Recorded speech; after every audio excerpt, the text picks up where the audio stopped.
BTJ is going to Saturn tonight, ladies and gentlemen. To Saturn. Now, this isn't that bold of a take. He finished number 4 in fantasy football points in 2024. However, that doesn't mean that everybody's going to be on board.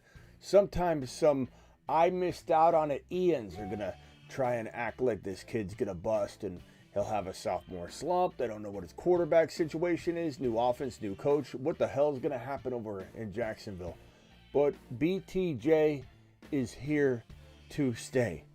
And we're going to put him on at least the Mars man list. I said Saturn, but to Mars. It's not that he can't go to Jupiter or Saturn. I'm just trying to save some of those spots like Jupiter and Saturn for those picks that will absolutely be values upon value. This is a good pick. You're going to have to overpay. It's worth every penny, but are you going to steal BTJ away? No, because people will be onto this. They are onto it. He's a second-round pick. You're going to be lucky if he's a mid-second-round pick. He might go top of round 2. He might go bookend first to second-round turn. So value-wise, is this the most valuable Moon Man, Mars Man, Saturn Man, Jupiter Man? No, it's not. But we're not going to not have BTJ on one of the boards, so we'll put him on, young man. File on in. BTJ is here to stay. BTJ, what you gonna do? He's BTJ. You gotta put it on you. He's BTJ. Gonna have a good game. He's BTJ. Your mama screams his name. BTJ is going to put it on you.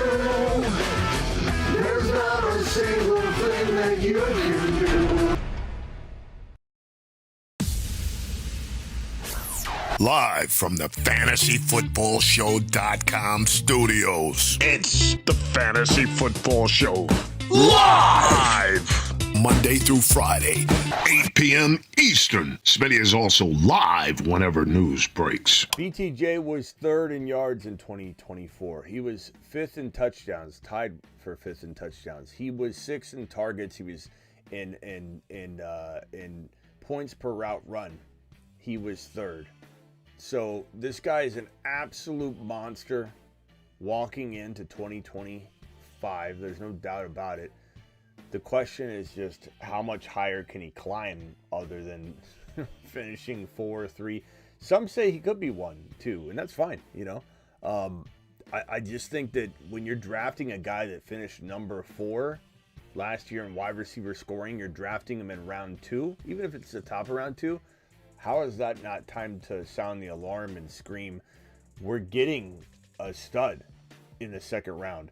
I don't like the idea of drafting him as my first drafted player, not because he can't deliver, but because I want to have insane value. I want to win a league. I'm laughing at all my league mates. I'm going, look at you, bro. Look at you. Got him.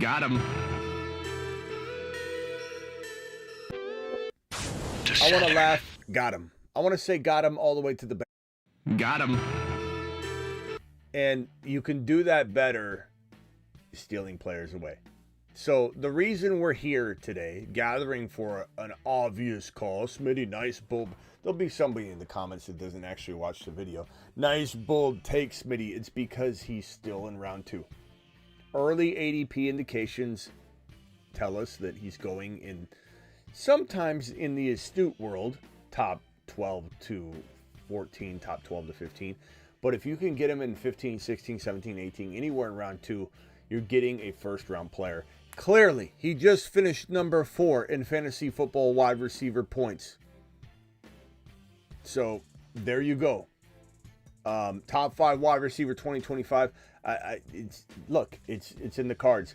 Dial in if you want to have a conversation about this. Let's put him on, I guess we'll put him on the Mars Man list. He's on a shuttle to Mars. Mars Man. Again, I would want to put him on a bigger list, but Loads it's dropping not about and spinning aimlessly in space. It's not always about how big of a name you are. It's oftentimes about how much bang for the buck that you're also getting. So here we go, BTJ. You are a Mars man extraordinaire. Let's put a date on here. I like dating these so people know how long it's, how long they've been on the board. BTJ is added on January 14, and we'll put that there for record. BTJ, congratulations. Let's run that back for good measure. BTJ, you are a Mars man extraordinaire. Congratulations. He's on a shuttle to Mars. Mars man. Let's put this.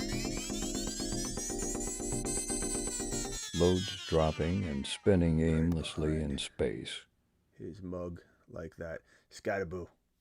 That's a guy right there. That's a guy I want to land in Dallas, in Cleveland, in LV. Where was the place we thought Scatterboo would be the best landing spot for? What was that? What did we conclude the other day?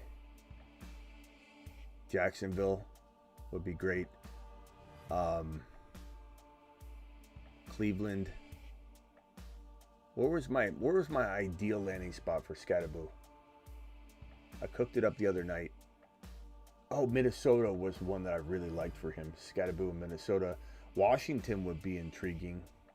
Sorry guys, dial in again. I missed the phone call. Whoever just called there. New York, although I realize, we got a nice, exciting 25-year-old rookie, Tracy, that we want to keep pumping up, but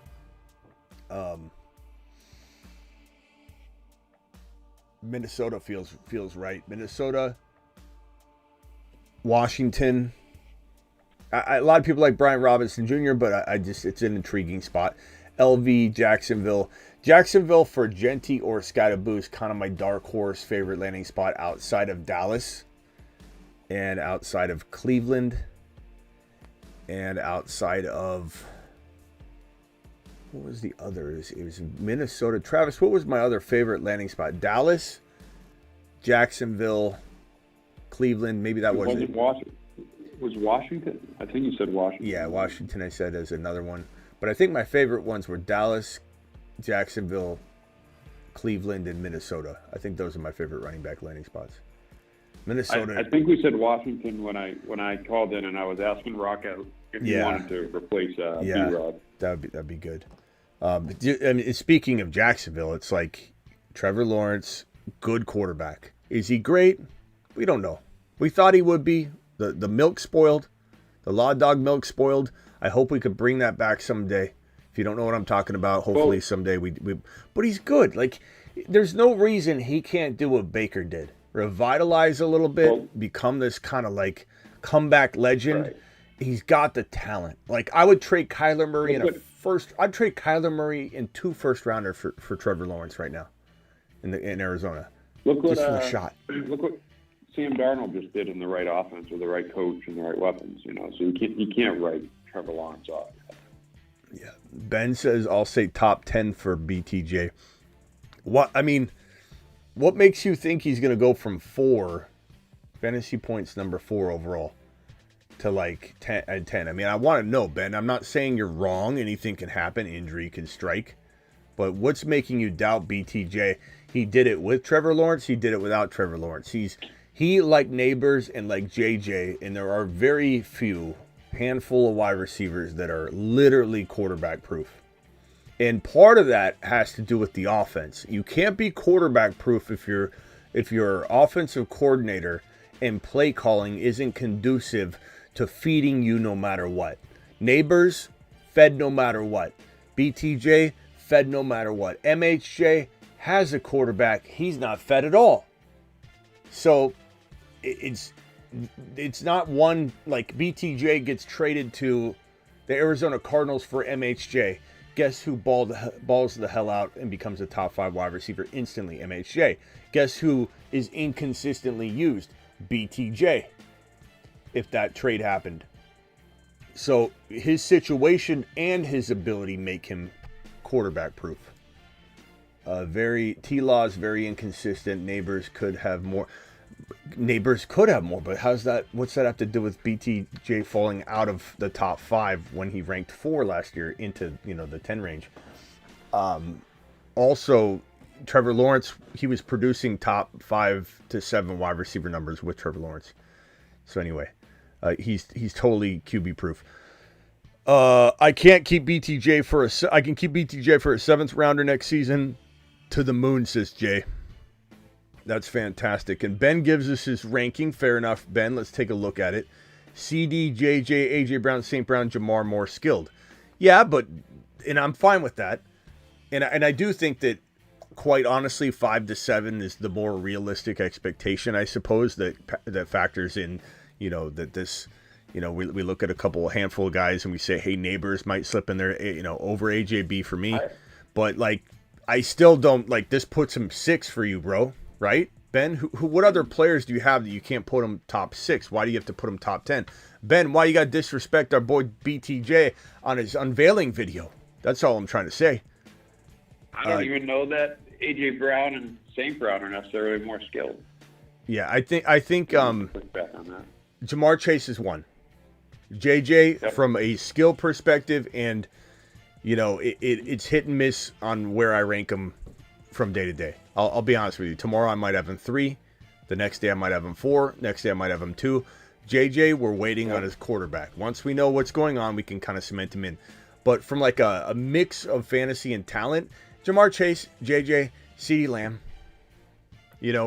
But for someone to say, and I'm okay with Ben saying he likes St. Brown and AJ Brown more than BT. But if someone were to say on this channel that there's no way, or there's some strong, crazy argument that BTJ can't be or isn't already as good, if not more, than St. Brown or AJ Brown, that is a crazy take. I'm not saying he is, but if you say he isn't, or you say he can't be, that is the crazy take. The truth is, St. Brown, BTJ, AJ Brown, a handful of wide receivers are all in the mix. But if you think BTJ can't be better than than Amon-Ra St. Brown, that is a bad take. No one's saying he has to be, but that he could be, that they could rotate, that he's on that level. This kid, number 4, as a rookie, number 4. More than half of his points were with Mac Jones. I just looked it up. Yeah, and that's fine, and that doesn't make me think, he's going to turn into a pumpkin because he's going back to Trevor Lawrence. It's just proving he's quarterback proof in this offense. Now, what's the offense going to look like? That would be my bigger question. I wouldn't be talking about this guy's more skilled, or sophomore slump, or I'd be saying, what's this offense going to look like? With who's coaching, what's it going to look like, and will it get changed? I don't know. That would be my only worry. But I mean, how would you not use BTJ to the full extent of the law? I don't know. Jay, appreciate you. Congratulations on that, my boy. And then let me get these other 2 super chats out of the way real quick. Ray G says BTJ would get it done if his grandma was throwing him the ball. And as Travis said earlier, make sure you know where your moms are right now when BTJ hits the screen. We're forgetting an important name, Nico Collins. Yeah, I mean, we were definitely, Vampy, we're not isolating everybody out, and Nico's definitely in the mix for top 5. The truth is, this is one of those situations where I have 7 top 5 wide receivers, and I'm not ashamed to admit it. That's kind of a running joke about me, is that Smitty always has 7 top 5 guys. And it's true, because at the end of the day, some things can't be divided up. It's not like you can absolutely lock in an order. Like on my The Fantasy Football Show, wrong button. On my thefantasyfootballshow.com rankings, I have several players tied in my rankings. And you see that by the dollar amounts that are attached to each ranking, because my rankings are based on a auction dollar and ordered by that that factor. Gibbs is $68, Barkley $68, Bijan Robinson $68. They're all three tied for a dollar value. BTJ, Amon-Ra, Nico, Puka, Neighbors, Lamb, Jefferson, Chase. Some would say London. Some might start saying Ladd. I mean, the truth is when you get to Jamar Chase, JJ, CeeDee Lamb, those three, I think, are the ones that you could say, if all goes well for Justin Jefferson's situation, those are like the top three receivers in the league.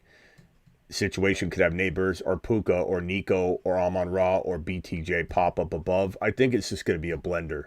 Like that is 8 guys that literally all are arguable for top 4 and 5 overall value. Let me put that on screen. In no particular order. All of these guys are deserving for a top 5 wide receiver ranking. Let me see. Where was that? What screen? Here we go. I mean, these are all arguable.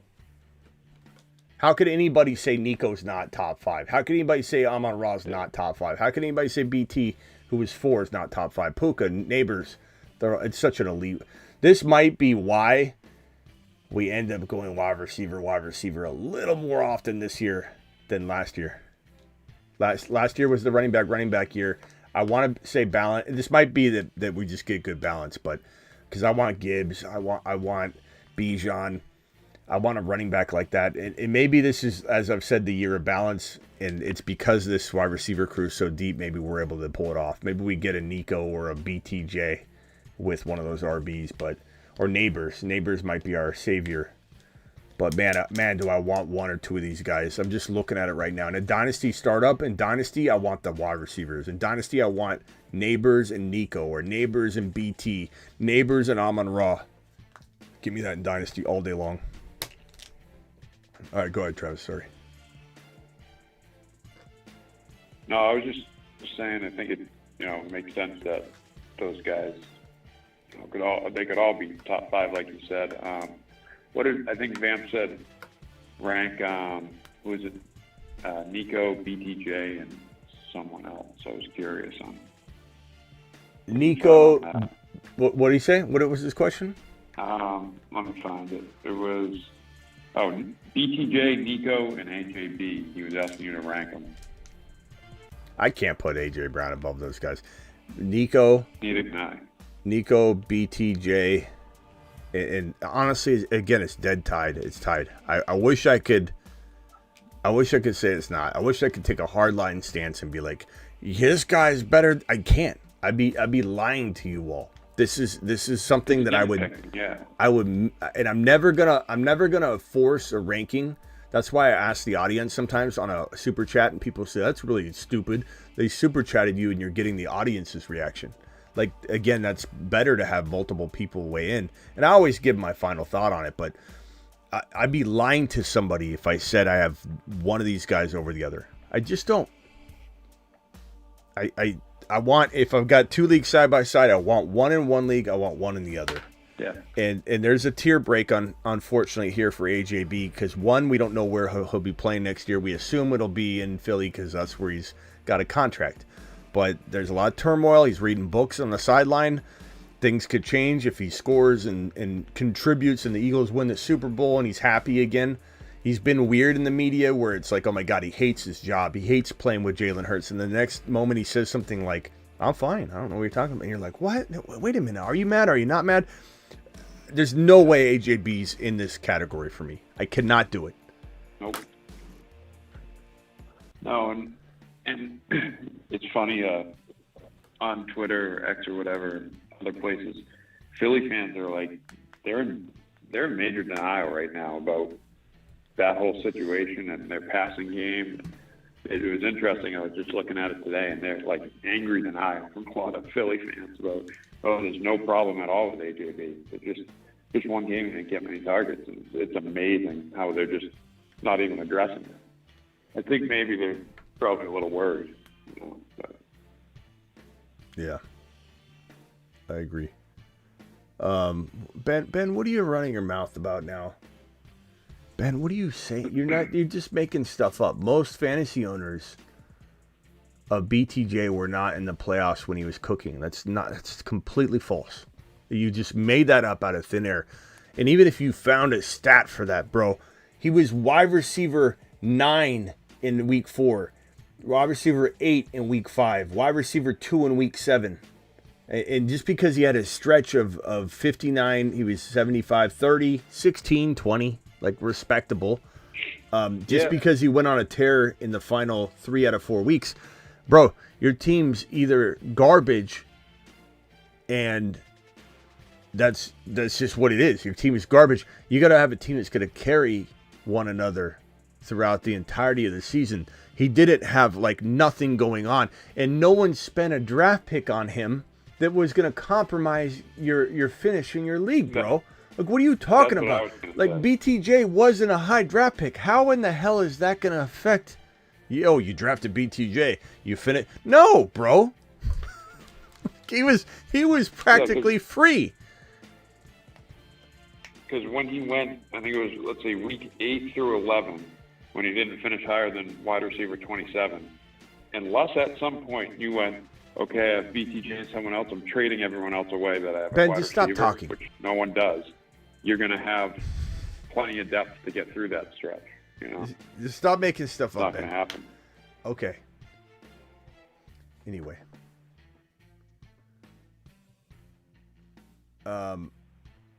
Like I said, Ben, if you're finding anything, it is nothing to do with it. It has nothing to do with it. Not to mention, again, he was very consistent throughout the entirety of the year. He had his games spread out, bro. His elite top 10 games were spread out over the course of the season. Absolutely. Fib. Little fib. Ben, it's the last comment I'm reading of you. I just can't deal with it anymore. I'm gonna go see the rest of the show. BTJ is a stud. I just think AJ Brown's better. Then why are you talking trash about it? Stop doing that. You don't like BTJ. You've made it evident you don't like BTJ. Don't try to put one foot out the door and one foot in by saying he's a stud. I love him. You've just been ripping on him for 5 minutes. Don't act like you're on board so you can cover your bases when he blows up. You go, I liked BTJ. You didn't. You don't. You're not on board. We take away your Bijan card. Your Bijan card's revoked. Your Bijan card has been revoked. And everyone knows you don't like BTJ. Don't even try it. And I'm not reading another comment of yours for the rest of the show. No show for you. Vampy says, yeah, but it's nonstop. Guy in my league made it to the finals with BTJ. That's interesting. According to the data, that's impossible. It's impossible. Yeah, BTJ's a stud, bro. Absolute stud. Playing sleeper where he's rostered in 99% of leagues. Who's reading books on the sideline? AJ, B, or BT? Correct. I take. First of all, AJ Brown. The likelihood of AJ Brown suffering some sort of injury this year is astronomically higher than BTJ's.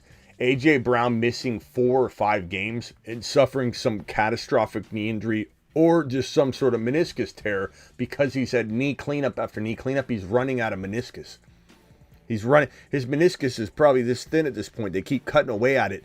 The odds of a knee injury for AJ Brown are astronomically higher than BTJ. So you want to draft AJ Brown and have a huge risk of knee injury? Go ahead. Guy probably is having a knee scope immediately after the season. And with AJ Brown, we don't hear about it until later. That's another thing. He doesn't report or let anybody know about that stuff. All right, Travis, what else you got? Let me open the phone lines too. Yeah, Yeah, hold on.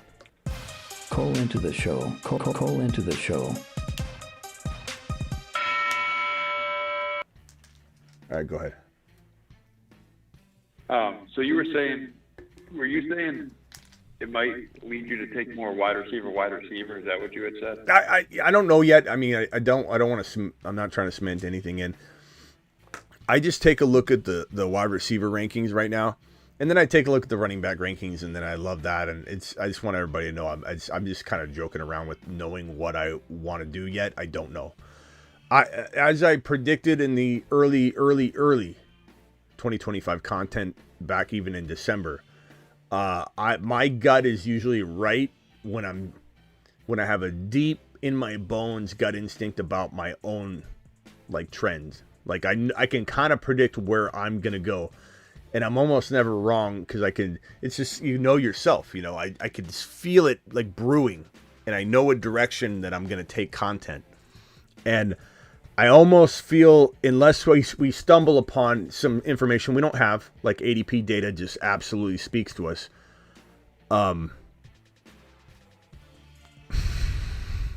Is this your brother, Ben? This is John. John says, yo, hi on BT. LOL. Really like that. Got him. You really like that? You don't. I just picture my mom's voice. You don't really like BT, do you? LOL. That often scares me. How could you like BT? Is BT really like that? Well, John, if you're in the reading mood like AJ Brown, just go ahead and take a look at what's on the screen. A little gander will have you caught up in no time.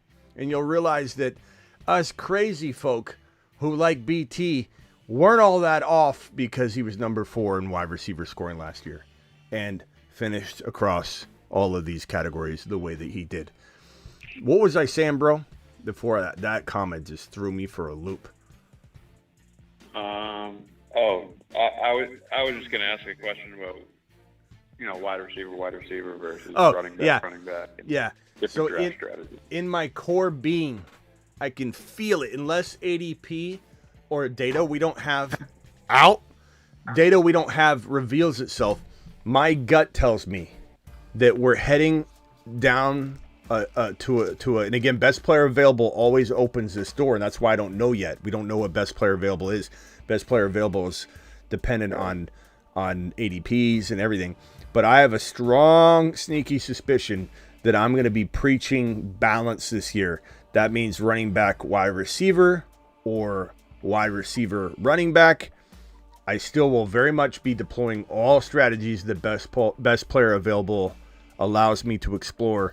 Running back, wide receiver, hero RB. But hero RB's balance as well. So this will probably be the year of the hero RB on this channel, mixed with balanced approaches, I think. And I just feel like we're going to want one of those RBs or one of the top round wide receivers with Bucky or with Kyron. Or if we get lucky, HN falls in value. So the best looking teams out of the box for me right now are going to be Jamar Chase and Bucky. Or let's say Jamar Chase goes too high. We're talking about JJ and Bucky. We're talking about Kyron and JJ. We're talking about if we go, let's say we go Neighbors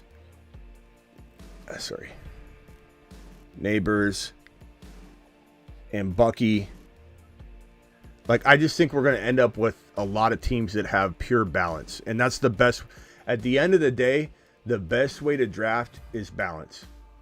At the end of the day, I'm not saying I can't create an amazing team going running back. We did last year. We hit home runs with it. But if you can start balanced, it makes your job so much easier when you get down to the 3rd round and 4th round and you've gone RB, wide receiver, and then you have zero pressures to go a certain position. And no matter what you think you're going to do, if you did end up going RB here, like last year, you are very, very pressured to go wide receiver here. And it doesn't matter if you say, oh, I'll take best player available. You will be very pressured to take a wide receiver when it might not be the best player on the board. And I do not recommend tier drafting. That is a absolute garbage way to go. Tier drafting can help you, like, ironically, like it could just fall in line. The irony of it, the coincidence of everything lining up, and you're like, I drafted a great team going tier. Well, yeah, you might have really lucked out that the best player available was the guy in your tier. But at the end of the day, if you're drafting a position and not a player, you're leaving meat on the bone. And you're drafting a player out of turn. Vampy's on the line. Vampy, you're live. Bam. Hey, Smitty. What's up, pal? Travis? What's up, Vampy? So, bam. Yeah, I was just calling about because I'm just thinking about the running backs, and I know in this community we love taking younger running backs, but this year it's been seeming like with Mixon, Henry, these guys who are veterans who go to a different team, like, are we going to think about it differently coming this year? Guys who have something to prove, who have been in the league, are we going to think about it a little bit differently this year, or what's your take on that? I don't think anything about so Mixon's going to be such a value because he crapped the bed that he'll be a great player to draft, I believe, at the right ADP. In terms of Henry, I mean that's the only. Give me another player because Henry's like an outlier, and I still think the Henry best. Barkley. Yeah. Barkley's. So Barkley, I mean, he's 1, 2, or 3 overall, probably 1, 2, 3, and that's very, very, very correctly placed. So I mean, I wouldn't even say he's that old. I think he has a good 2 years left. He's 28, but this is where like I was saying earlier, I think that we give a player the potential now to run through 30 if the circumstances look right. I think Barkley's the type of athlete mixed with, he's had some seasons off, so the mileage is in a way a little lower. But I think Barkley, he's an injury risk. The volume was super high last year, so I'm a little concerned about that, him missing some time. But I mean, it's all case by case, Vampy. Like, I don't think last year tells anything specific other than like we're trusting Henry until he breaks. But I still think drafting Henry, it's smart to ask yourself, do I want to sell him by double-digit weeks? If so, my plan is to draft Henry and sell him by double-digit weeks, and I need to stick to that. If you want to ride it out, so be it, and it certainly could work out.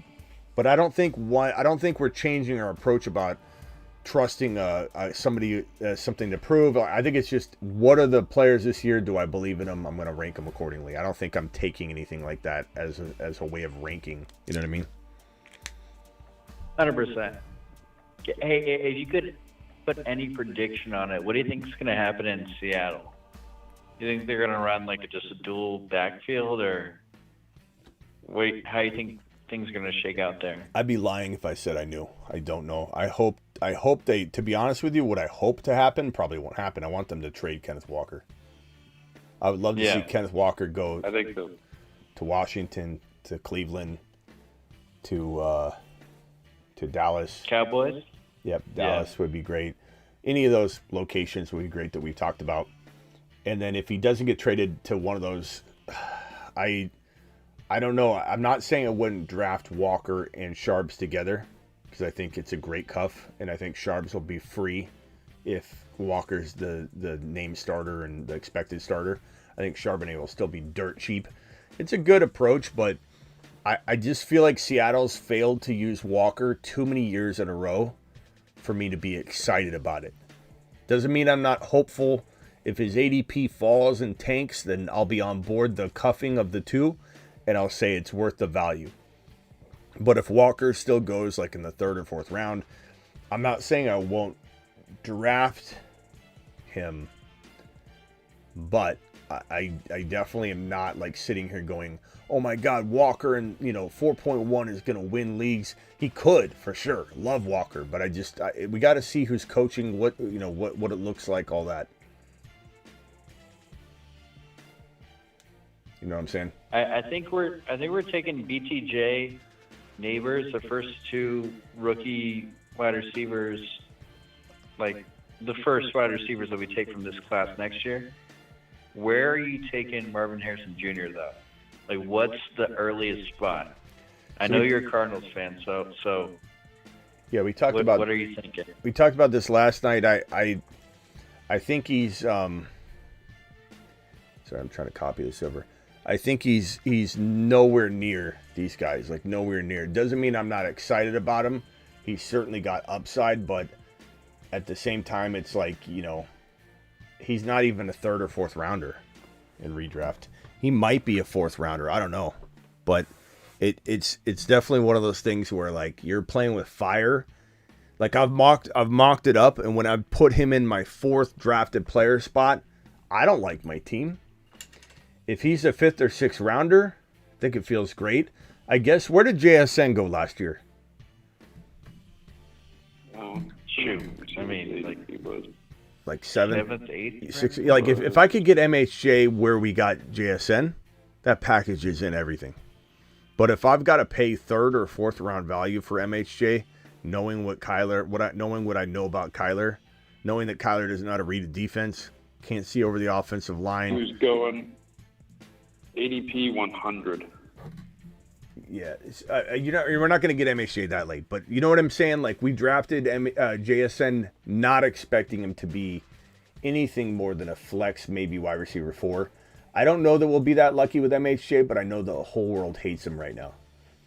So we'll have to see where he levels out. But there's not even, unfortunately, and it's not MHJ's fault. He's one of the hardest working wide receivers in the league. He's one of the most talented. He's a top 10 talent, no doubt about it. My assessment of his talent, I believe, was not wrong. I think he's a top 5 to 10 wide receiver. I don't even know what we're gonna do if he does play like that soon, and we gotta fit him into the wide receiver rankings where we put him. But right now, he doesn't even sniff the top 12, and that's unfortunate to say, but that's adjust and adapt, baby. That's the way we roll. We'll never be different. I'll be able to walk away from a player like that. I'll be able to jump on a player like that. I could jump on a player that we've doubted, talk crap about, like that. Snap. That's adjust and adapt. And if you want to be a good fantasy owner, you have to be able to zig and zag and understand that it's not flip-flopping. It's adjusting to the current environments, and it's being adaptable so that you can become and morph into the best version of a fantasy owner as you could possibly be. To sit here, and I have people that come in here and go, Smitty, you talked this guy up all preseason, and now you're jumping off? Very disappointing. I drafted him because of you. As if I'm supposed to just stand firm and sit on something that I see evolving and changing in a way I don't like or a way that I do like. That is the dumbest approach I've ever heard in my life. I tell those people, here, hold my beer. Let me go fix your team. Like, what are you doing? And most people. That's what I'm asking, because I think he's going to have insane value, Smitty. I think people are doubting so much to the point where he might just be a steal.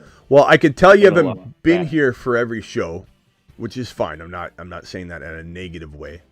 But here's the revenge tour. I think you've missed the revenge tour board. He is the wide receiver. There's one player from each position. Breece Hall at running back, MHJ at wide receiver, Laporta at tight end, Mahomes at quarterback. These are the top 4 revenge tour candidates that I can cook up right now. The top player at each position on the revenge tour board, MHJ, is the wide receiver placeholder and probably will remain there. So you're not wrong. This is what we've been talking about for about a week now, or maybe a couple weeks now. So definitely know you hadn't seen that, but yeah, of course. Smitty, you ruined my fantasy season. How about Knights? We'll go ahead. If I ruined your fantasy season, we'll put you in a. Well, should we put him in timeout, or should we just? I don't know, Knights. We can go ahead and take care of this. I can never tell if he's being sarcastic. Yeah, here, I'll give you one more chance, but we'll put you in a timeout. Let's make this one a 30-minute timeout. There you go. There you go. I can't undo it. So if you were joking, you're constantly complaining, so probably not the best place joke. Go ahead. What were you saying, Vampy? It's constant with that guy. I was just talking about MHJ, but you brought up Breece. Where you put him at next year? What? How many running backs are going to take before Breece? Like A-Chain, Gibbs, Bijan. Let's say Brees Hall goes in 3. I'm fine with that at the end of the day. I'm really hoping he falls further than that, but I don't think we can expect it. But Brees Hall's not going in round 2 right now. That could change. The vibe could change. Absolutely could change. But if Brees Hall is my 3rd drafted player, and I do this Hall in 3, MHJ, let's call MHJ. Do you guys think, Travis, do you think he'll go in 6? MHJ could go in 6, or do you think he'll be 5 or higher? I might be wrong on how much doubt people have on him. I think MHJ has a lot of doubt. 5 or 6. Okay, so if you could get MHJ in the 5-6 territory, and even that's not like, I'm not like running to that because I don't know if Kyler is going to use him. Kyler says, I throw to who my coaches tell me to throw some games. What's that even mean? Like, how can that be? If you're reading defenses and checkdowns and going through your progression tree as a quarterback, how does that comment even make sense when Kyler said, why aren't you throwing to MHJ? And he said, I throw to who my coaches tell me to. Sometimes they have me throwing to MHJ, sometimes they don't. That made 0 sense, and no one questioned it. There's not a single analyst or talking head or news outlet or anything, Newswire, that had anything to say on that but me. I was like, excuse me, I have a question. How does that make sense? As a quarterback, you're going through a progression constantly. So either Kyler Murray doesn't go through progressions, he can't even see over the offensive line, and they've been pulling the wool over our eyes for this long, if that's the right phrase. I don't understand. I don't understand how he can make that statement, and no one's complaining about it. So I don't even race to 5-6 turn value for MHJ, to be honest with you. Yet he is on my revenge tour board because I love him, his talent. So Vampy, it's hard to say. I love MHJ though. I know it's a very confusing message, but his ADP is why I love him. If he climbed into, let's say, 4.1 or 3.12, I love MHJ, but unfortunately that's kind of like saying, you love LeBron James, you want to draft him in fantasy, but he's got a broken leg. Like, what are you gonna do? Like, you love him, but you can't take him. I'm just using that extreme sidebar example so that people can kind of look at it at a different perspective. I love MHJ. I absolutely love him, but he has got a broken leg if he's getting drafted in the 3rd round to me. If I'm taking him in the 6th round, I feel like I'm getting him where we kind of got JSN, where we're expecting big things. You're not paying for big things. It's all upside. As far as Brees Hall in round 3 has the same feel as Achane and Kyren last year. If I can get Brees Hall in round 3, we're getting the equivalent of last year's Kyren and Achane in round 3. And in best ball, and so like let's say mid 3, that would give us a wide receiver. We'll just keep using, that was like Jacobs last year. He was going like 3, 4. Yeah. Like if I could go, what about this team? JJ. Who would be our middle of round 2 wide running back? Bucky. We keep using Bucky. Kyren or Bucky. Or you could even say, like, Achane. Huh? I think he's early 2. Who? Achane, or would he be early 2? I think he's going to go in round Achane. 1. The 1-2 turn. But I think, you could, like, let me just throw this out there, because I know not everybody loves this approach. But let's say you had Josh Allen here in a 1 QB. Yep. Who's not winning? Let's get rid of MHJ so people aren't talking about that. Who's not winning with JJ, Josh Allen, and Brees Hall? Like that's if Brees Hall lands, that's freaking phenomenal. But let's say we wait on a QB. Let's say we wait on Burrow in 4 or 5, or JD 5 probably goes in 3, 4. I don't think he goes in 2, but he might go in 3. I think he could get cemented into 3. Who knows what the ADPs are going to show. But like Burrow, I think even though Burrow finished QB2, Burrow is going to go in this like 4 or 5. QBs always fall. So you could take Burrow. So who would this be? Let's just throw it as Bucky. It could be Kyren. Bucky or Kyren. I don't want to use the same players every single time. But who's not winning with this? let's say you go double wide receiver. Neighbors could fall. I don't know if he will for sure fall, but he could fall. JJ, Neighbors, Hall. I think Neighbors could climb all the way to number 9, so it's hard to say. What other wide receivers are we talking about mid-second round? Drake London, McConkey, McLaurin, JT could fall, Genty, Bucky, Chase Brown, Josh Jacobs. I mean, it's a great second round. There's a lot of players in the second round. That's why I kind of sense balance. I think no matter what approach you go in round 1, there's such a plethora of great options for round 2, it seems, early on, that you kind of can do whatever you want to get that balance. But I don't know. We'll see. And then if we went running back in round 1, let's say we got Gibbs in the middle of round 1, and you got Hall in round 3. You know, I mean, AJB might now fall to round 2. Yeah. Like if Nico and BTJ and all of them are Yeah. there. I'm not super excited about AJB right now, but that could change. You know, I just think he's taken up too much reading. Let's see, London, McConkey. I mean, Neighbors, we're higher on Neighbors than everybody else right now, it seems. I think when we put Neighbors like in the first round, people are like oohing and awing at it, it seems. I mean, Bauer's round 2. He'd probably be bottom of 1, bro. Yeah. I think people are going to way overdraft him. Neighbors would be my hope. This would be my dream come. Let's say we had let's move closer to bookend picks here. What running back are we taking? Like not end of round 1, but like closer. Let's call it. Probably Chase Brown. He'll probably go 2. He's not going to go 1. Let's say Achane will probably be a closer call for round 1. Yeah, Chase Brown's going to be Chase Brown has a better chance of being a third rounder than he does a first rounder. That's not to say I agree with the value. I'm just saying, like ADP wise, you're not going to have people drafting Chase Brown in 1 most likely, based on the early feel of it. But I think Chase Brown top of round 3. Chat, would you agree that Chase Brown's probably 3.1-ish? That's probably the best way to pin him down right now, according to ADP. JT. So let's say we go Achane.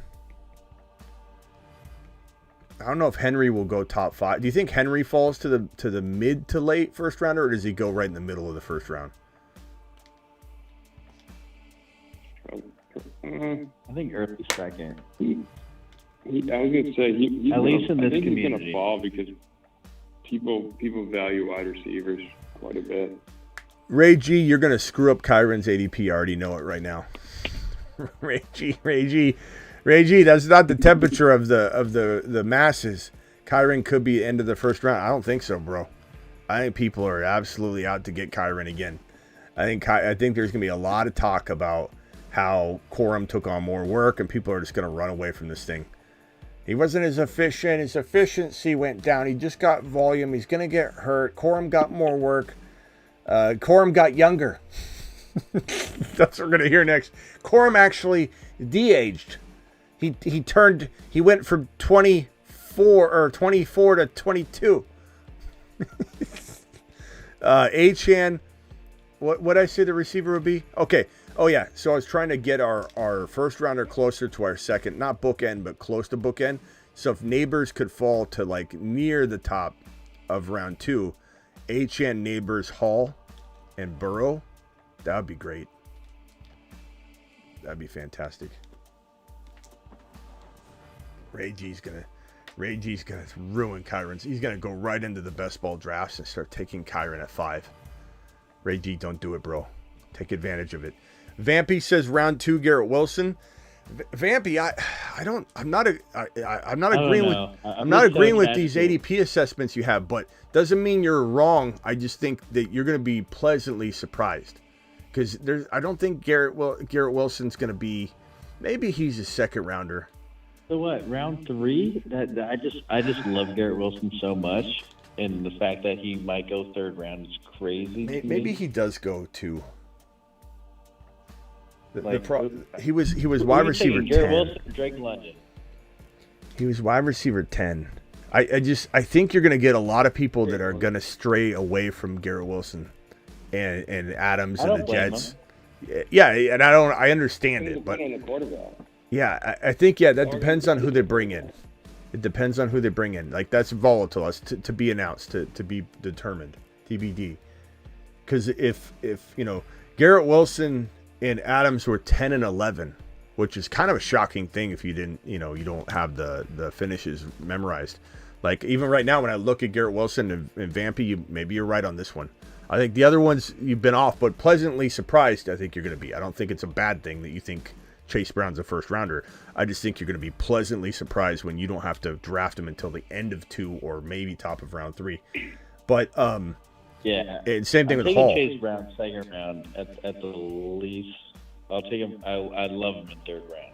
But I'm surprised, honestly, looking at Garrett Wilson at 10. I thought Garrett Wilson would be about wide receiver 13, 14, 15. He finished 10.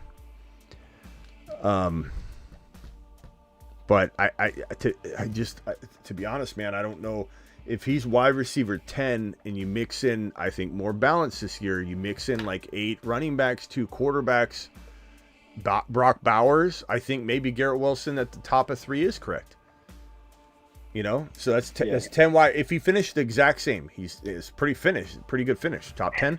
So if you finish wide receiver 10, you have 10 wide receivers. You got, let's call it 8 RBs, maybe two quarterbacks, but at least 1 quarterback in round 2, and 1, maybe 2 tight ends. Maybe McBride goes in round 2. Don't you guys think? So 2 tight ends, 1 QB. Maybe. I don't know. 3. Okay. I mean, I'm just scarred this year from tight end. I mean, maybe the end of the second round.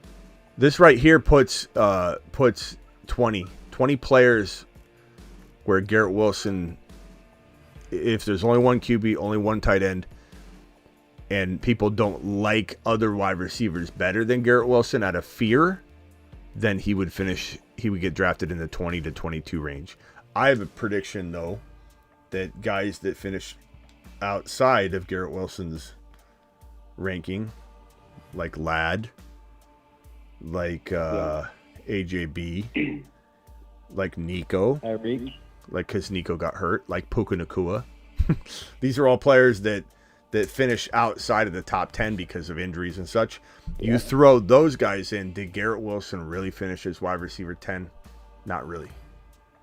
You throw. Where are you putting? I know this is kind of off subject, but where are you putting Tyreek next year?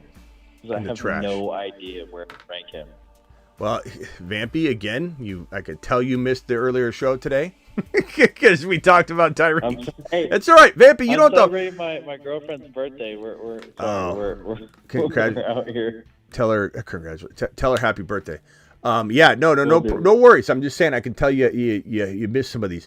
Tyreek Hill went over complete avoid for me next year unless his ADP, like all of the players that we talked about today, it's a bust show, it's a void show.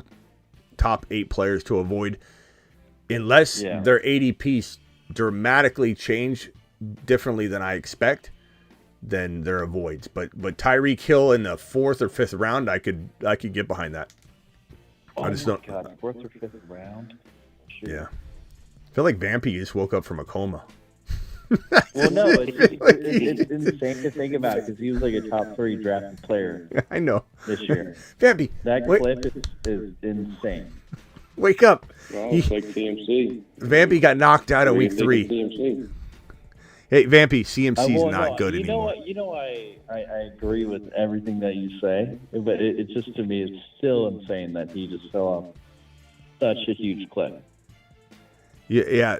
Casey Bird, you're correct. I mean, this is why I like Breece Hall so much this year. This is why, and I just to make it very abundantly clear, as confusing as a message as it is, MHJ I love this year. Not just love him as a prospect, that he's still to me he's still a prospect. I don't think he's been unboxed. I think MHJ has not been unboxed yet. It's not his fault. He's an Amazon delivery. Elite Production's been delivered to your door, and no one decided to get the package. But This right here, Kyron Williams is definitely a third rounder. I'm wishing he drops that far. I'm the main reason I brought this up is because last year he was cemented into the third round on Underdog pretty much the entire offseason. Achane also dipped into the third round. I believe it was Achane that climbed up into the second round, but for the majority of the entire offseason on Underdog, promo code Smitty, by the way, if you guys want to jump into any playoff, related stuff and do hires, et cetera, et cetera. And as soon as the Super Bowl ends, the big board will come out. So we'll draft like that night if it opens up. We'll do the 2025 big board. It'll be so much fun. But for a majority of the Underdog offseason 2024, the season we just played, Kyron and Achane, you could get them like clockwork. In all the Best Ball Manias, any big boards, little board, all the drafts, you could get them in the second and third round. You go back-to-back Achane and Kyron, or Kyron Achane, over and over and over and over again. So this year, Breece Hall will be in that vein. We'll be drafting the hell out of Breece Hall in the third and fourth round if he's there, in my opinion. Promo code Smitty. I think there's going to be a lot of different opinions on ADP this year. I think there's, like you were mentioning earlier, so many guys that are so close to each other. Yeah. Like I got a little way you can get the guys you like. Like I got a little pushback from people when I said there's a chance that Bucky falls further than we think if he doesn't finish on a high note. He finished on a pretty good note, so I think he's probably going around 2. But there was a scenario that I was trying to paint that was true, I think. If he bottomed out at the end of the year there in the playoffs, like if he didn't do anything, like he was garbage, you'd have people worried about it. Like if Rashad White had a massive game and Bucky didn't get, 8 carries, you easily have Fickle Freddy's jumping off the train so quickly. People are so fickle. They jump off immediately. You don't believe me? Just join us in week number 1. As soon as week 1 ends, all the players we've talked up, if any of them didn't do well in week 1, it's like, are we worried? Are we getting rid? It's like people. So unfortunately for us, Bucky had a good finish. He didn't explode, like have a 150-yard game or anything, but, he scored, and he keeps scoring. He keeps looking good. He keeps having explosive runs. He's probably cemented in the second round. There's probably no shot unless you're playing in a work league or a grandma league or a family league. Those leagues will probably have Bucky in the third round. But I think you're looking at like 15 overall value, and rightfully so. So what happens to Rashad? Or you think he's just going to get put to the side or what? Yeah, I mean, exactly what he's been doing the last month. Just good handcuff, can still score. It's kind of like a poor man's Monty. Bucky's it's kind of like the inverse relationship. Bucky is the Knuckles, but the Knuckles is more valuable than the Sonic in the Bucks offense. It's just flipped. It's kind of like Bizarro World. It's upside down, but the Sonic is less, I don't know. Bucky's like a combo of both, really. It's like Rashad White's just holding his jockstrap because he's too quick to wear one. Right. You know what I'm saying? And Baker's coming back for sure. Yeah, Baker's he's on a new he's on a new deal. Yeah. Yeah, Baker, dream maker. I mean, I remember the joke was letter maker. The joke was the phrase was Baker touchdown maker when he was in Cleveland, and then he fell on his face. I mean, he's back, man. He's back. I don't think he falls from grace like Darnold has and like Derek Carr did. And for those that don't remember, we talked about this last night or earlier today. I forget which show. But Derek Carr was he's a top 5 quarterback the first 2 weeks of football. And people are like, oh my God, Derek Carr, he's going to do great this year. And we're like, no. And to be fair, I said no about Darnold too. I'm like, Baker proved it the year prior. So Baker doing well, that still could happen. And I admit it should have been even more amped up about Baker this year. But it definitely did not say Baker would bust this year. I didn't think he would play well the year prior, though. I admit that. I took a huge lap on Baker 2 years ago, now that the season's over. But Derek Carr and Darnold, I did not think they were going to do well all year. And of course, Derek Carr didn't. And Derek Carr's trash. And Derek Carr got hurt. And his career is, nothing. It's easy dog water. But Darnold, I didn't buy into it. And at the end of the year, I at least, took a lap on doubting Darnold all year. And he delivered. But now he's like back to being maybe a pumpkin. And so I don't feel as bad about my lack of enthusiasm for Darnold's, rise, but he's no Baker. He's no Baker. And hold on, we got Backwards Matt calling in live. Backwards Matt, you're live. I have a feeling you're going to say something backwards, bro. Go ahead. No, I got a question for you though, Smitty. It's a decent trade, but I'm in a Dynasty league. It's a premium tight end league. I'm high on BTJ big time. Well, I got offered BTJ and Mark Andrews for Brock Bowers. And this is a Dynasty? Yes.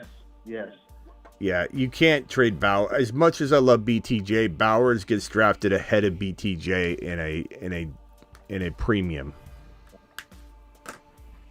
That's what I was thinking. Is it a and full? Plus, Andrews is like, 29 years old? Something like that, 29 or 30? About 87. Is this a full point advantage or is it a half point premium? It's a full point. You can't. Yeah, you got to take Bowers, bro. There's an argument that Bowers is like top three. That's what I was thinking. Plus, Bowers, Laporta came out of nowhere his rookie year. Then he hit the sophomore slump, which he had an okay year, but obviously everybody's going to compare his rookie stats and think he's going to duplicate that. What I'm worried about with Bowers is he came in as a top prospect, generational talent, as they said, and he lived up to it. But can he duplicate or exceed what he did his rookie year? That's my question. But don't use history to define his trajectory.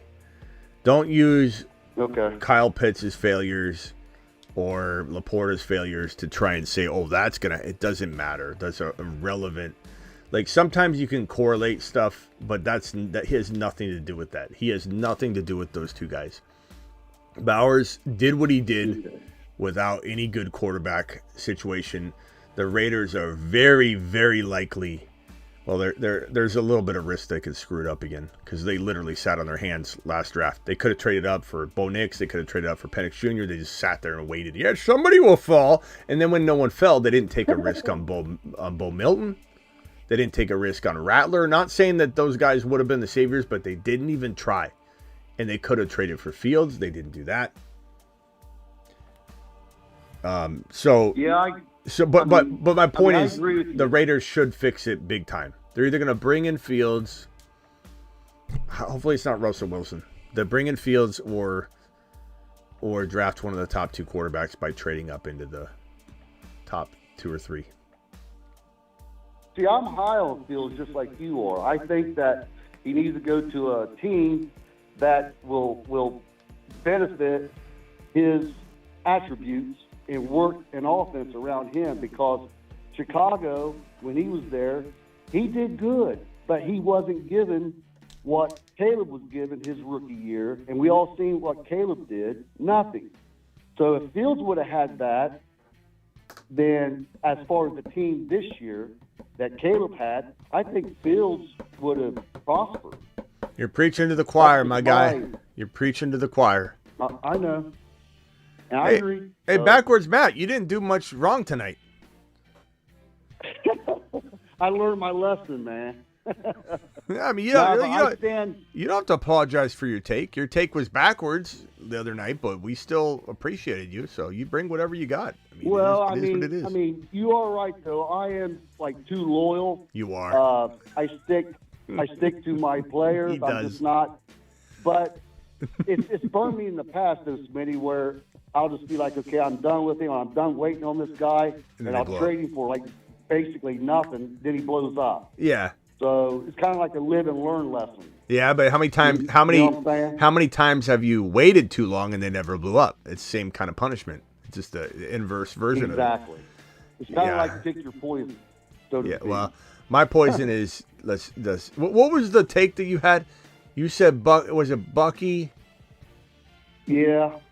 And Bucky. I'm high on Rashad White still. Oh yeah, Rashad And- White. He likes and- Rashad White more than Bucky. Yeah, you don't sound as confident on that tonight. I think maybe you thought about it a little Well, I think as a fantasy perspective, as White's more of a pass catching back than Bucky is. I'm not saying Bucky can't catch balls by all bit. means, Better not. but I think that Rashad White, especially in the PPR league, he may get stuffed on the ground, only get you like 30 yards rushing. Yeah. The hell, he's going to catch 8, Hey. 9 balls. Hey, backwards Matt, do you know where Bucky went to college? Don't say him at the U.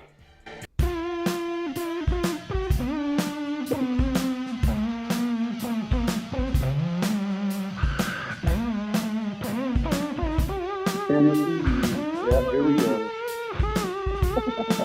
Get buckied. Buckied. You ever taken a Bucky bath, Matt? Buckied? No, I don't plan on it either. I mean, Bucky. he's good. He's good. Don't get me wrong, he is, but maybe out of my, I don't know, I was like in 15 leagues last year. I may have had him in like maybe 2 or 3. I don't know. I'm just not, he just don't, It feels good, Matt. It feels good taking a Bucky bath. I'm not gonna lie. okay. Well. All right, let it, bro. Hey, I appreciate you, Smitty. I love your show, man. And I appreciate your expert opinion on that trade because I was about ready to take it because I'm really high on BTJ. But you are right, so I'm All right, bro. I'm going to decline it. All right, let it, bro. Appreciate it. Yep. See you. All right, boys. I think I'm. I got. Let's see. Vampy, did you have anything else before I go to rock out? No, nothing else. I mean, I have like specific questions, but we can save them for Well, the off hit season. me with them real quick. I mean, I was just going to ask, like, what do you think about Henry versus Jacobs next year? Like something like that. I think Jacobs is a second rounder. I think Henry's a first rounder. So I like them both, but First rounder? I think you can own them both. Yeah. Yeah. All right. I feel like Vampy. I'm telling you, I feel like Vampy's been in a coma. No, I've taken like a little bit of a break since I won my championship, but I'm back locked in now to the off-season content. I love all appreciate your you. work, Smitty. No, the work loves you back. Yeah, Henry's kind of like the way I described him the other day was, I'm drafting him. You know, it doesn't like he's just an anomaly, and his finish is not indicating any sort of real decline, especially with the situation. You know, and so what you got to decide for yourself is when you draft Henry, how many weeks will you hold him before you trade him high? And are you in a league where he's always kind of been like that, right? Yeah, I mean, he's been that way for a couple of years. Like, when do you trade him? And he hasn't declined. Right. But the question would be, do you believe he'll decline? And it's okay if you're wrong. You know, like if you say, oh, he's going to decline and I'm going to trade him away, you're getting something amazing, or you wouldn't, you know, you're selling high. You're selling high, you're buying low. And so, like, let's say you were able to get like a BTJ and Bucky Irving at one point before. Like, you could have got that kind of package when BTJ was in his slump. I say every season, the great rookie wide receivers, especially wide receivers, go through a big rookie wall. And the great ones bust out and launch like a rocket out of the rookie wall and finish the year. I say this every year, and for some reason people don't remember. They don't believe me. Jamar Chase was the same way. He went through like a 4-week rookie wall. And I'm like, trade for Jamar. He's going to win you a league. And week went by, and he didn't break out yet. And I'm like, I'm getting a little nervous because I'm telling people to, you know, bet the farm on this. And Jamar Chase didn't break out of his rookie wall. Didn't break out of his rookie wall. Didn't break, and then boom, he broke out and won everybody leagues. BTJ hit a big rookie wall, and it wasn't have anything to do with Trevor Lawrence or not Trevor Lawrence or breaking down or anything like that. It was that college wide receivers are used to a roughly 10 game-ish season, and they hit a rookie wall. Some of them go through a rookie wall that's 1 or 2 weeks long. Some of them go through a freaking 4-week rookie wall like Jamar Chase. BTJ exploded out of his rookie wall. And what was my point? What was I even saying? Was I talking about Henry? I don't know. Henry versus Jacobs, because I'm now like the biggest Jacobs believer. Oh, I was saying you could have traded for BTJ and Bucky when BTJ was on his slump. Yeah. People are going to say, no way, no one would have done that. Yes, they would have. At the time BTJ was going through a multiple-week slump, no one thought he was going to bounce back because people don't remember that the rookies hit that long wall. You could have got that kind of trade. And would you have been wrong to do that trade? Not really, because you're buying low and you're selling high. And so if you do draft Henry in the first round and he's totally worth that value per start, and you believe he's going to fall off the face of the earth in week 10, then trade him in week 8 or 9, enjoy the fruits of his labor, and go get yourself a version of next year's Bucky and BT. And if Henry continues to thrive for another handful of weeks through the end of the year, then you both break even. Like, you didn't do a bad trade, you just gave him a good deal, he gave you a good deal. Whereas you were trying to rip him off and try and get a good deal and then have Henry break. So just ask yourself the question where you believe Henry should be traded, at what week. Do it, execute upon it. And if you're in a league where people don't trade or you're not allowed to trade, then that's probably not the league you want to try this in if you don't believe Henry can go the distance. But for me to tell somebody that Henry's going to break this year, it's reckless. For me to tell somebody Henry's going to not break this year, that is also reckless. Henry is probably a 50-50 shot at being a top 5 running back on 17 games or getting injured and never playing the same football again at some point during the year and he falls off the face of the earth. There's probably a 50-50 chance at both, and that's why you should not have tons of shares of him, but you definitely want one share somewhere, even if it's a lot of micro shares in best ball, in let's say one of the tournaments. Like, that's the beautiful part about Underdog. Promo code Smitty. Link I'm going to drop in the live chat. Links in the description. Hit this link right now. The beautiful part about Underdog is you can play in these like $3 puppies, $5 drafts. You don't have to do the Best Ball Manias all the time, the $25 ones. But the beautiful part is you can absorb Derrick Henry shares in just one of the contests. You could just say, I'm going to go into the puppy 2 or the little big board, and I'm not going to draft Henry anywhere else. But all week long, I'm going to try and, you don't have to max it out, but let's say you do 25 drafts for $3 or something in a little puppy or whatever. You're going to draft as much Henry as you can in that one tournament and then not draft a single bit of Henry anywhere else. That's the beautiful part about best ball. All right, what was your other question? You heard the man. What was your other question? Smitty. Well, and I guess maybe a follow-up. Where are you drafting Jacobs then? Second round. I would not take him in round 1 because I don't think his value will be there. Would I do it if I was forced to? I mean, it depends, but I think there's too many wide receivers and a handful of running backs that I love so much, from Gibbs to even JT is right there with him, to where it's like Jacobs and JT are fantastic second round picks. I don't think I could take JT even at like 10.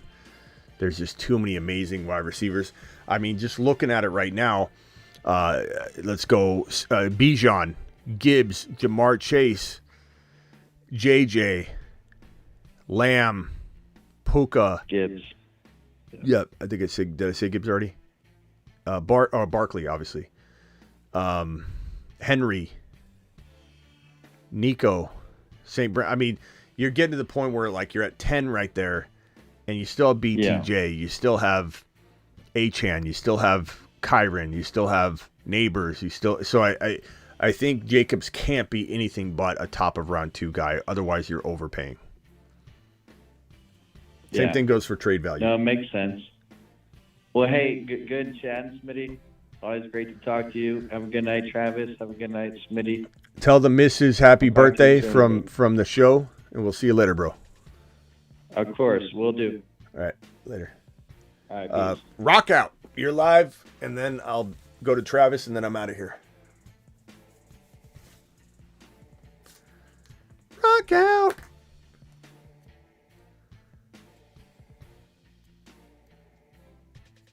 Where's Rock out? Space again. Is he asleep? Back in outer space. You're on mute, brah. Only took you 18 seconds this time, Rock out, to reach us from the space station. Wait. What can I do for I think you? I was on mute. Hit my knee. Yeah, You go. know, what I was saying with A10, if they don't get a proper backup, what's your risk level on that if they don't get proper backup with Tua always injury risk? I thought you were going to say proper backup at running back. I was like, we got right. At quarterback. Like you only taking him like one out of your whole legs, or Thank you, no more than Vampy. two? As much as it pains me to say this, if they don't have a good backup quarterback, thank you, Vamp, my HN shares will not be avoided. No siree. I love HN. He's like a son to me. Yeah. But could I see myself oversaturating like 50% of my best ball drafts like I did last year at 12 overall value with the risk of Tua going down? And yeah, I can't saturate it. Like Breece Hall around 3-4, I could saturate a lot. 40%, 30% of my drafts easy. Of course. But yeah, I don't think but it doesn't mean I don't love HM. I just think Miami Mike is not a good coach. He's a great offensive coordinator, scheme specialist, good offensive mind, but he's a piss poor coach. I could coach better than him. He's a horrible coach. He's even worse with clock management. Like, this guy doesn't know when to call a timeout. He doesn't know how to save and run the clock out, save the clock. Like, he literally is a buffoon when it comes to clock management. I couldn't believe it. Matt Oval, see you later. I couldn't believe watching this guy just mismanage the clock all year. Like, he's just a absolute imbecile when it comes to managing a team. And I admit I didn't think that would be the case. He was such a good offensive mind. But this goes to show, man. And, you know, Kingsbury's kind of evidence of this, too. You know, Kingsbury's going to probably go head coach in Chicago. And honestly, Kingsbury's a great offensive mind. He's the same thing as Miami Mike McDaniel. He's the same thing as Kyle Shanahan. I don't know if Kingsbury is head coaching material. I think he's an amazing OC. Absolutely phenomenal. But he gets canned as a head coach wherever he goes. And then he revives himself through OCing. he brings himself back to life. And no one seems to notice that it might be the formula. You know, I don't know. Like, if Kingsbury does go... I agree, Ray G. He should stay in Washington and develop JD5 and have a real stays hand. one more year at least. Let's hope he does. But you got to understand something though. Kingsbury, and I'm not joking throwing this term around because I've been saying H-hands like my son. Kingsbury treats Caleb literally like he's his son. He was his QB coach at USC. His family has like dinner and holidays together and shit. So Kingsbury loves Caleb. And he wanted the head coaching job, but there's a report, and I believe every single bit of it. There's a report that Eberflus was a little weasel about it. And when they were talking, when Ryan Poles was considering interviewing and maybe giving a shot to Kingsbury as OC instead of Shane Waldron, Eberflus didn't want anything to do with Kingsbury because he was too polarizing and he would feel inferior with that kind of OC below him. And that's the kind of decision making Ryan Poles makes. That's why Ryan Poles is one of the worst GMs in the league. But I think Kingsbury might get a shot and a crack at this Chicago job. And if he takes it, I'm not going to be sitting here going, oh, this is going to be an amazing. This is not a good setup for him. I don't think it's going to bode well. Not to mention he said it was a lot for him to get him out of Washington. He better stay. If he wants success, he better stay. If he can help develop JD5 into like Ben Johnson did, Ben Johnson's smart. Staying 1 more year. Look at him now. He's even more attractive as a head coach opportunity this year than he was last year. What a great move. I think if Kingsbury's smart, he'll build himself up even more and then go hunting. But I think he really, really wants the Chicago job. I think that's what he would ultimately want next year. If he can get it now, he'll take it. Because whoever goes into Chicago, if you're Kingsbury and you want that job, you wouldn't say, oh, I'm going to take a chance that they hire another coach and then fire him immediately again. That doesn't usually happen. So if they're hiring now, this is his only chance to coach Caleb Williams in his mind, because they're going to have a coach that's probably going to stay a couple years at the minimum. All right. How go you ahead. feel about Jacksonville? They got Ben Johnson with BTJ. Ben Johnson. Oh, say it again. Jacksonville. Well, with BT or with the Ben Johnson coaching. Yeah. Like that. Yeah. Trevor Lawrence chances. I do like it. I do think What he it's did with good. Goff. Especially if he gets like Genty or Scattaboo. Yeah. Then I really love it. Not that I don't like Bigsby and ETN a little bit, but I hope ETN gets traded. I think if there's any RB that has trade, like I can envision a trade happening, it'd be ETN. I think. And that I'm not putting a lot of thought into that because, like, I got to look at his contract and everything. Isn't he on the Travis ETN? Maybe 1 more year. Yeah, I think it's. I would think. 1 year.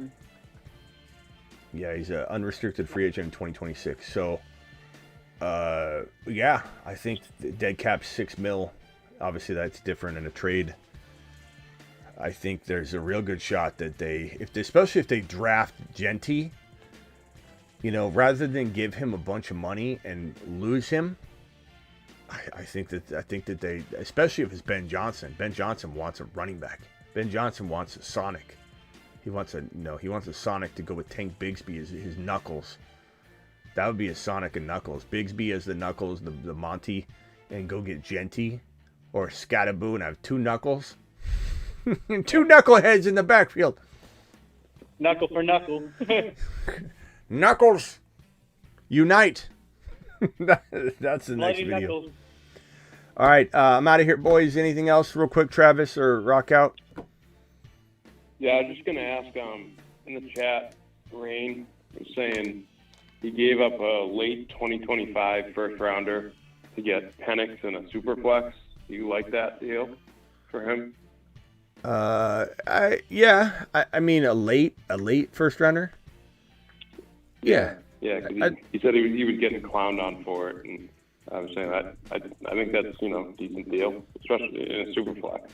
So sometimes it's about the value, and he got clowned on.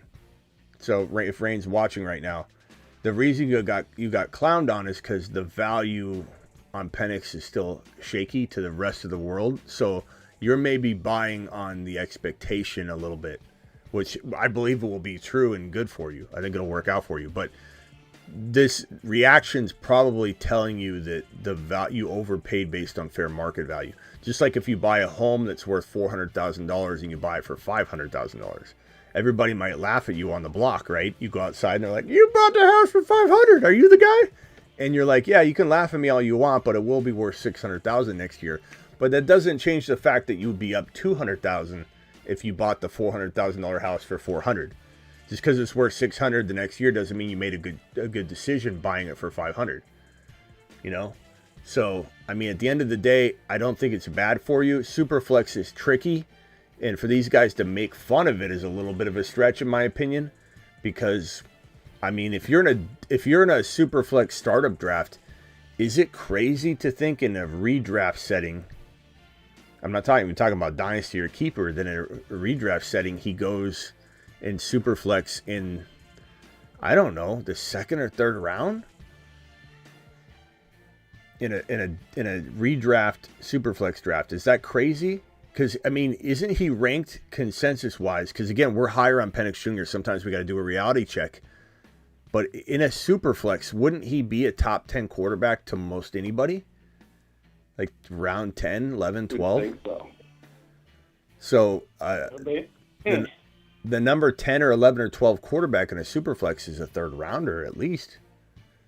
So, I mean, and then you mix in the fact that it's a keeper or a dynasty, I assume a dynasty league. How does Penix Jr. in a dynasty superflex startup not climb into the bottom of 2 or at least at the top around 3? So, like, is that worth, would I trade a future first rounder for the 3.2 in a dynasty startup? You know how you do a dynasty startup? No one's drafted yet. You have rookie draft picks to trade if you want for the vet picks in the inaugural draft. Would I trade a future first round pick for the 3.1 in a dynasty startup? The answer is yeah. I would trade an unknown, I would assume it's a late future first rounder for the 3.1 in a dynasty inaugural startup draft. So I kind of think Vampy says this channel told you so. This channel told you about Penix Jr. This channel told you. We told you. Thank you, Vampy, for reminding me. I don't know. Penix Jr.'s value is a little ambiguous right now. It's kind of a unknown.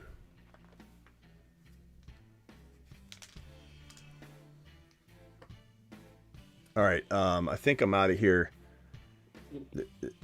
I think I'm All out of right. here. Yeah, appreciate it, Smitty. Yeah. Anything else? See you, Smitty. Okay. Yeah. I'll see you boys tomorrow. Peace out. Yeah, see you, Rock Up. Bye. See ya. All right. Where were we? Brees Hall is 8 foot tall. He will all. Mr. London, what seems to be the problem? I've been a little off. Can't seem to get things going, if you know what I mean. I think I have just the thing for you, Mr. London.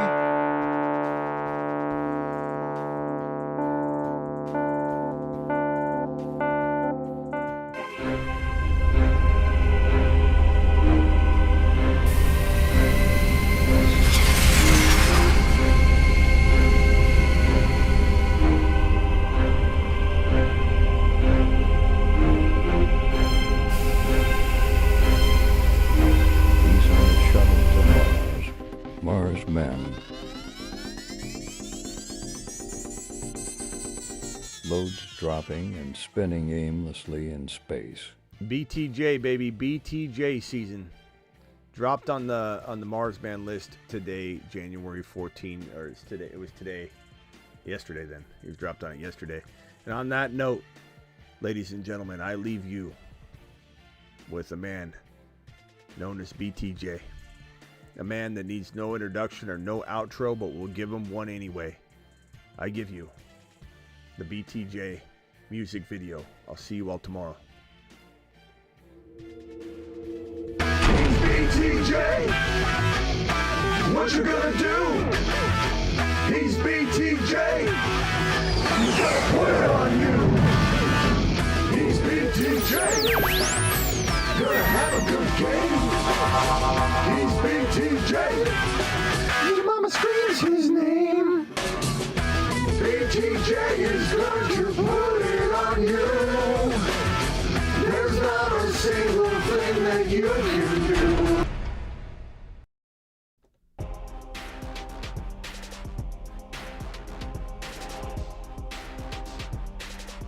Live Monday through Friday, 8 p.m. Eastern.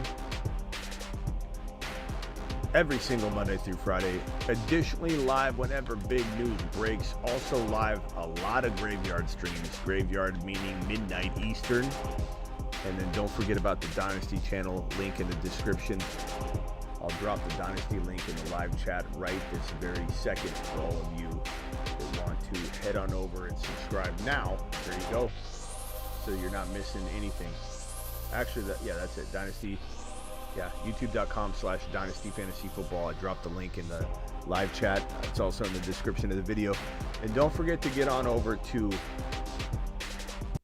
thefantasyfootballshow.com. Look at all these rankings, bold predictions, video courses are coming. A lot are coming this offseason. Look at this. 365. Hey, Smitty, are your rankings updated year round? Of course they are. What do I look like? What do I look like?